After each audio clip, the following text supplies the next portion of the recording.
കണ്ണൂർ രാമന്തളിയിലെ കൂട്ട ആത്മഹത്യയെക്കുറിച്ച് മാം കേട്ട് കാണുമല്ലോ. തീർച്ചയായിട്ടും ഭയങ്കരമായിട്ടൊരു ഷോക്കായി. ഇപ്പോൾ ഒരു അമ്മുമ്മ, ചെറിയ കുട്ടികൾ, മകൻ അല്ലേ, 5ഉം 2ഉം വയസ്സുള്ള കുട്ടികളാണ്.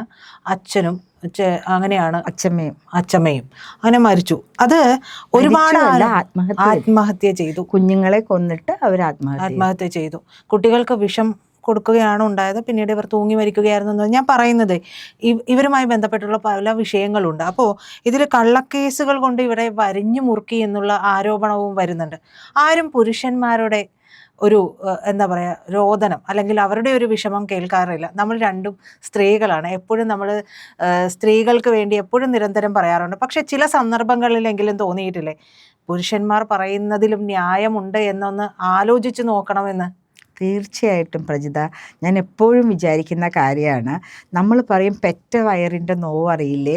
അപ്പോൾ അതുകൊണ്ടാണ് നമ്മുടെ നീതിന്യായ സംഹിതയിൽ ജനറൽ കസ്റ്റഡി സാധാരണഗതിയിൽ അമ്മമാർക്ക് കൊടുക്കും. അച്ഛനെ കുട്ടികളെ നോക്കാനുള്ള ഒരു മേവഴക്കോ അങ്ങനെയൊക്കെ കുട്ടികളുടെ പ്രശ്നങ്ങൾ ഹാൻഡിൽ ചെയ്യാൻ പറ്റില്ല എന്ന്. എത്രയോ അച്ഛന്മാരെ ഞാൻ കണ്ടിരിക്കുന്നു കുട്ടികളെ ചേർത്ത് പിടിച്ച്, ശരിയായിരിക്കും അവർക്ക് ബ്രസ്റ്റ് ഫീഡിങ് ഒന്നും പറ്റില്ലായിരിക്കും, പക്ഷേ പാൽക്കുപ്പിയിലാവുന്ന പ്രായം മുതൽ കുഞ്ഞുങ്ങളെ നാപ്കിൻ മാറ്റുകയും ഫീഡ് ചെയ്യുകയും കൊണ്ടു നടക്കുകയും എടുത്തോണ്ട് നടക്കുകയും അവരെ ഈ പഠിപ്പിക്കുകയും ചെയ്യുന്ന എത്രയോ പേരെ കണ്ടിരിക്കുന്നു. ഒരു അമ്മയ്ക്ക് കൊടുക്കാൻ പറ്റുന്നതിലധികം സ്നേഹവും കരുതലും കൊടുക്കുന്ന എത്രയോ പിതാക്കന്മാരെ ഞാൻ കണ്ടിരിക്കുന്നു. എൻ്റെ വീട്ടിൽ തന്നെ അങ്ങനെ ഒരാളുണ്ട് കേട്ടോ. വീട്ടിൽ വന്നോണ്ട് മക്കളെ കെട്ടിപ്പിടിച്ച് രാത്രി 10:30 മണിക്ക് അവർക്ക് എന്തെങ്കിലും വേണം, ഞാൻ കാർ എടുത്തുകൊണ്ട് മേടിച്ചുകൊണ്ട് വരും. ഞാൻ വഴക്കൊക്കെ പറയും. ഞാൻ പറഞ്ഞു വന്നത് അതല്ല, അച്ഛനും അമ്മയും ചേർന്നാലൊരു കുഞ്ഞുണ്ടാവുള്ളൂ. അപ്പോൾ അമ്മയ്ക്ക് കൂടുതൽ സ്നേഹവും അമ്മയ്ക്ക് കൂടുതൽ കുഞ്ഞുങ്ങളെ നോക്കാൻ പറ്റുമെന്ന് പറയുന്നതിൽ കാര്യമില്ല. ആ ബ്രസ്റ്റ് ഫീഡിങ്ങിൻ്റെ സമയത്ത് തീർച്ചയായിട്ടും മാതാവ് അടുത്ത് വേണം. അത് കഴിഞ്ഞാൽ കുഞ്ഞിന് അച്ഛനാണെങ്കിലും അമ്മയാണെങ്കിലും ഒരേപോലെ കരുതലും സ്നേഹവും കൊടുക്കാൻ പറ്റും. നമ്മൾ ഈ വശത്തെക്കുറിച്ച് കുറച്ച് ചിന്തിക്കേണ്ടതുണ്ട്. ഗവൺമെൻറ്റും ചിന്തിക്കേണ്ടതുണ്ട്. എന്തിന് അമ്മമാർക്ക് ആണ് ഇതിൽ ആദ്യത്തെ അവകാശം എന്നൊരു നിയമം ഇപ്പോൾ ഉള്ളത് നമ്മൾ മാറ്റേണ്ട സമയമായോ എന്നിപ്പോൾ ഈ കേസ് വെച്ചത് ഇതിലിപ്പോ ഇവർക്ക് എതിരെ, അതായത് കലാധരൻ എന്ന് പറയുന്ന യുവാവാണ് ആത്മഹത്യ ചെയ്തത്. അപ്പൊ ഇവരുടെ ദാമ്പത്യത്തിൽ ചില പ്രശ്നങ്ങൾ ഉണ്ടായിട്ടുണ്ട്.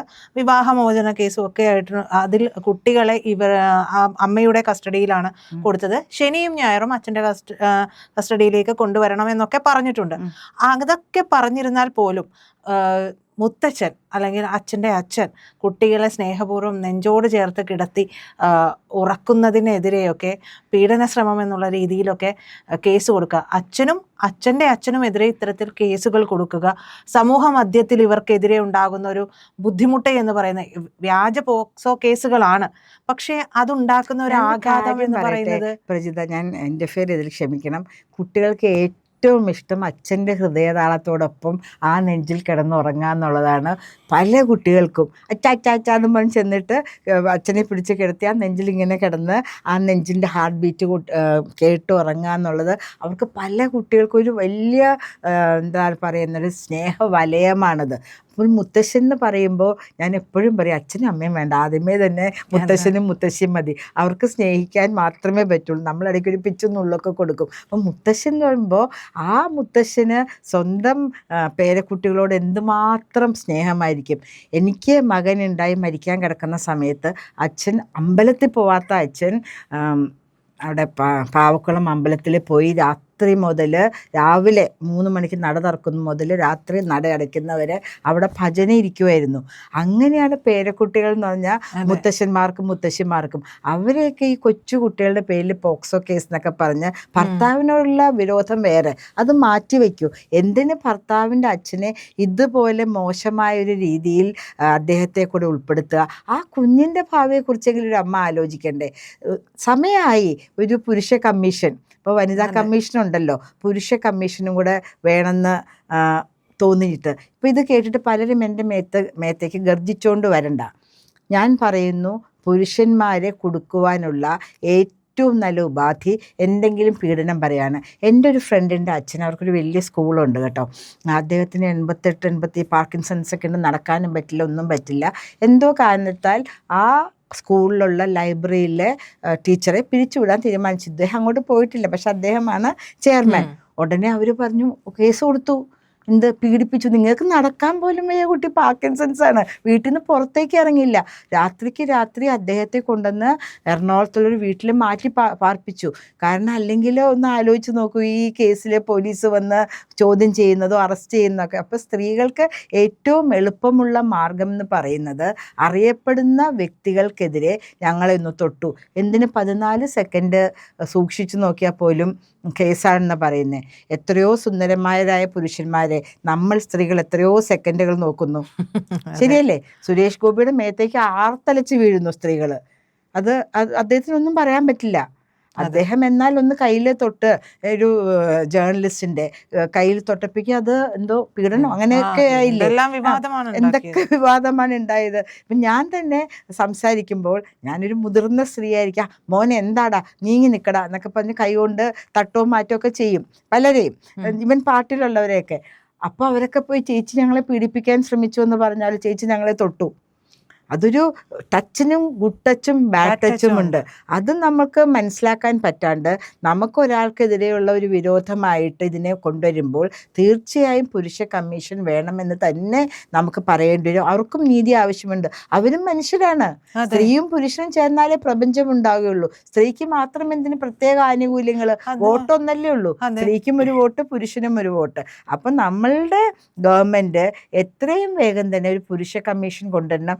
ശരിക്കും പറഞ്ഞാൽ നൊമ്പരപ്പെട്ട് കിടക്കുന്ന ധാരാളം പുരുഷന്മാരും ഉണ്ട്. പേടിച്ച് എന്ത് മിണ്ടിയാലും പറഞ്ഞ് ഞാൻ തനിക്കെതിരെ കേസ് കൊടുക്കും എന്ന് പറഞ്ഞാൽക്കൊന്നും മിണ്ടാൻ പറ്റില്ല. ഭാര്യയുടെ പരപുരുഷ ബന്ധങ്ങളും അല്ലെങ്കിൽ കുഞ്ഞുങ്ങളെ പീഡിപ്പിക്കുന്നതും ഒക്കെ സഹിച്ചും ക്ഷമിച്ചും ജീവിക്കാൻ വിധിക്കപ്പെട്ടിരിക്കുന്ന ധാരാളം പുരുഷന്മാരുമുണ്ട്. എനിക്കതും അറിയാം. അവർ പറയും ചേച്ചി ഞങ്ങൾ എന്ത് ചെയ്യാനാ, എന്ത് പറഞ്ഞാലും ഇവള് ഭീഷണിപ്പെടുത്തും, ഇവള് അങ്ങോട്ടേക്ക് ഭീഷണി, ഞാൻ തനിക്കെതിരെ ആ കേസ് കൊടുക്കും, താൻ എന്നെ ഉപദ്രവിച്ചു എന്നാക്കും. പലരും പറയുന്നത് ഞാനൊരു പരാതി കൊടുത്താലുണ്ടല്ലോ താൻ അകത്ത് കിടക്കും. അത് exactly what I said Prajitha.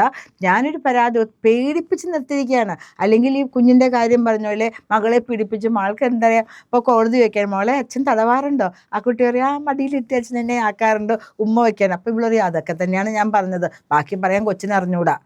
അതെ, മനസ്സിലായില്ലേ? ഈ യുവാവ് പാചക വിദഗ്ധനാണ്. ഇദ്ദേഹം ഏറ്റവും ഒടുവിൽ ഒരു അമ്പലത്തിൽ നടക്കുന്ന ചടങ്ങുകൾക്ക് പാചകം ചെയ്തുകൊണ്ടിരുന്നത് ഇദ്ദേഹമാണ്. അപ്പൊ ഇദ്ദേഹം അന്നത്തെ ദിവസം ഇദ്ദേഹം വളരെ അസ്വസ്ഥനായിരുന്നു എന്ന് പറയുന്നുണ്ട്. എന്നിട്ട് പറയുന്നുണ്ട് എൻ്റെ മക്കളെ എനിക്ക് വിട്ട് ജീവിക്കാൻ വയ്യ എന്ന് പറയുന്നുണ്ട്. അപ്പൊ എത്രത്തോളം മക്കളോടൊരു സ്നേഹമുള്ള ഒരു അച്ഛനായിരിക്കണം, എത്രത്തോളം ഇപ്പൊ നമുക്ക് സ്വാഭാവികമായും ചോദിക്കും അവനൊരാണല്ലേ, അവനെന്താ ജീവിക്കാൻ അറിഞ്ഞൂടാ, അവനൊരു തൻ്റെ ഇടം വേണ്ടേ? പ്രജിത, ഞാനൊരു കാര്യം പറ്റും, നമ്മളുടെ സമൂഹത്തിലൊരു മിഥ്യാധാരണയാണ് പുരുഷന്മാർ കരയാൻ പാടില്ല എന്നുള്ളത്.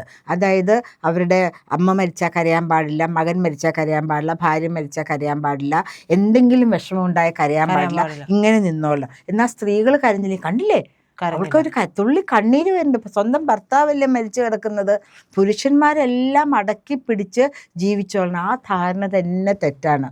എൻ്റെ അച്ഛനെ കുറിച്ച് പറയുകയാണെങ്കിൽ ലോകം അറിയപ്പെടുന്നല്ല, ഇന്ത്യ അറിയപ്പെടുന്ന ഒരു തൊഴിലാളി നേതാവാണ്. ഒരു മറയുമില്ലാണ്ട് അച്ഛൻ കരയുമായിരുന്നു. ഞങ്ങളുടെ ബന്ധത്തിൽപ്പെട്ട ഒരു കുഞ്ഞ്, 2 വയസ്സുള്ള കുഞ്ഞ് ക്യാൻസർ പിടിച്ച് കരഞ്ഞപ്പോൾ അവിടെ പോയിരുന്ന അച്ഛൻ പൊട്ടി കരയായിരുന്നു. അതുപോലെ അച്ഛൻ്റെ സഹോദരി മരിച്ചപ്പോൾ. പുരുഷന്മാർക്കും ഇങ്ങനെയുള്ള ഇമോഷൻസ് ഉണ്ടെന്നും അത് പ്രകടിപ്പിക്കാനായിട്ട് അവർക്കൊരു അവസരം വേണമെന്നും അതൊരു തരത്തിലും മാനഹാനി ഉണ്ടാക്കുന്ന കാര്യമല്ലെന്നും നമ്മളുടെ സമൂഹം അംഗീകരിക്കണം. പുരുഷന്മാർ എന്താ പറയുന്നത്, അവരൊരു മുഖമറയ്ക്കുള്ളിൽ ഇവരെ കൊണ്ട് എന്ത് ചീത്തത്തരങ്ങൾ മാത്രമേ പറ്റുള്ളൂ. ഒരു നല്ല അച്ഛനാവാൻ പറ്റില്ല, അമ്മയ്ക്ക് മാത്രം നല്ല അമ്മയാവാൻ പറ്റുള്ളൂ, അങ്ങനെയല്ല. അതുപോലും എത്രയോ മാറിപ്പോയിരിക്കുന്നത്. എത്രയോ അമ്മമാരാണ് മക്കളെ ഇല്ലാതെയാക്കുന്ന അമ്മമാരുടെ വാർത്തകൾ നമ്മൾ എത്രയോ കാണുന്നുണ്ട്. അപ്പോൾ സ്ത്രീകൾക്ക് വേണ്ടി മാത്രം എന്ന് പറയുമ്പോൾ, അതായത് ഒരു പരാതി കിട്ടുമ്പോൾ അതിൽ എന്തെങ്കിലും കഴമ്പുണ്ടോ എന്ന് ചിന്തിച്ചിട്ട് വേണം ഈ പരാതി കൊടുക്കുമ്പോൾ പോലീസ് പോലും അതിനെതിരെ പ്രവർത്തിക്കാനായിട്ട് എന്ന് പലപ്പോഴും തോന്നിയിട്ടുണ്ട്. ഇത് യാതൊരു കാര്യം, പ്രത്യേകിച്ച് ഒരു സ്വാധീനം കൂടിയൊക്കെ ഉണ്ടെങ്കിൽ ആ പരാതി കൊടുത്തു കഴിഞ്ഞിട്ടുണ്ടെങ്കിൽ നമ്മുടെ കാര്യം സെറ്റാണ്. ഇതാണ് അവർ പറയുന്നത്. അവർക്ക് അങ്ങനെയുള്ള ഒരു നമ്മുടെ സമൂഹത്തിനെ സംബന്ധിച്ചിടത്തോളം സ്ത്രീകൾ കള്ളം പറയില്ല, അവരത്രയും സഹിച്ചിട്ടായിരിക്കും അവർ പറയുന്നത് എന്നൊക്കെ ഒരു ചിന്ത കൂടെ നമുക്കുണ്ട്.